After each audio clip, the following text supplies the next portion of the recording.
Hi everyone, I wanted to share a really beautiful book called Sulwe with you today.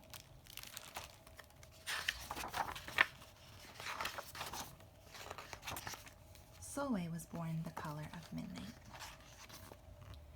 She looked nothing like her family, not even a little, not even at all. Mama was the color of dawn, Baba the color of dusk, and Meech, her sister, was the color of high noon. Hardly anyone at school looked like Sulwe either. People gave her sister Meech pet names like Sunshine and Ray and Beauty. People gave Sulwe names like Blackie and Darky and Night. Sulwe felt hurt every time. So she hid away while her sister made lots of friends. Sulwe dreamed of being the same color as her sister. She wanted real friends too. So she got the biggest eraser she could find and tried to rub off a layer or two of her darkness. That hurt. She crept into Mama's room and helped herself to makeup. Oh no, she would hear about this from Mama.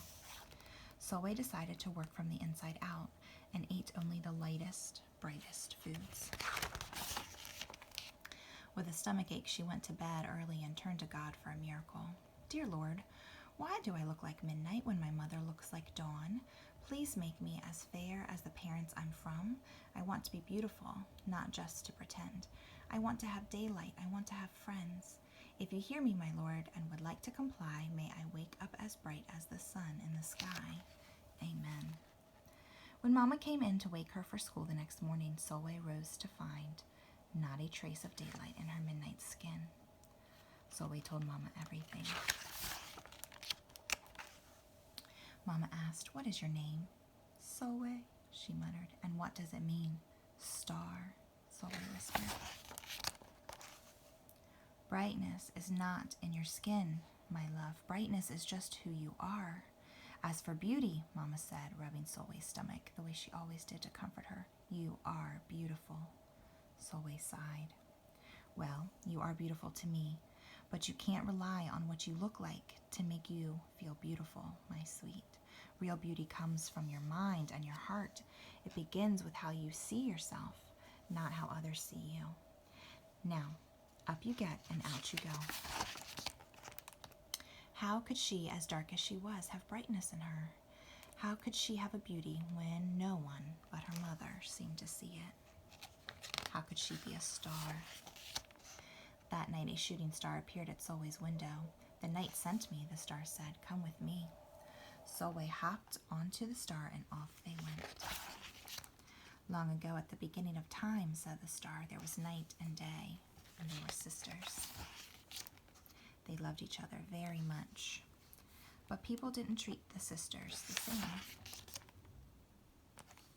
People gave Day pet names like Lovely and Nice and Pretty. People gave Night names like Scary and Bad and Ugly. She felt hurt every time. Well, Night got fed up and walked right off the earth. Day stayed behind and enjoyed making everybody happy in the sun. But then Day grew too long. Day began to really miss her sister. So did everybody else. There had to be a way to get her back. Day set off to find Night, and she did. "I miss you," said Day. "I miss you too," said Night. "But you don't know what it's like to be treated badly for being dark." "You're right, I don't," Day replied. "But what I do know is that we need you just the way you are. Come and see."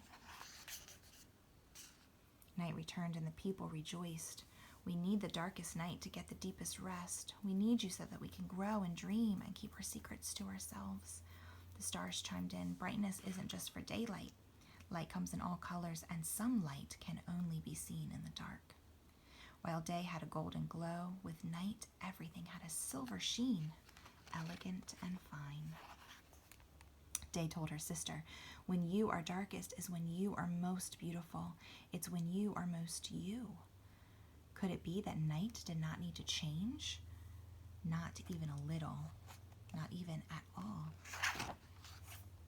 Now that Night and Day were back together, a little bit of Night returned to Day in the form of shadows, and a little bit of Day returned to Night in the form of moonlight. They were inseparable from that moment on and promised to celebrate the brightness in each other, whether people chose to see it or not. "You see," the star explained, We need them both on their sunniest day and their darkest night, and every shade in between. Together they make the world we know, light and dark, strong and beautiful. Sulwe rose the next morning, beaming. There would be no hiding anymore. She belonged out in the world, dark and beautiful, bright and strong. And if she ever needed a reminder of her brightness, she could look up at the sky on the darkest night to see for herself. Sulwe felt beautiful inside and out. The end.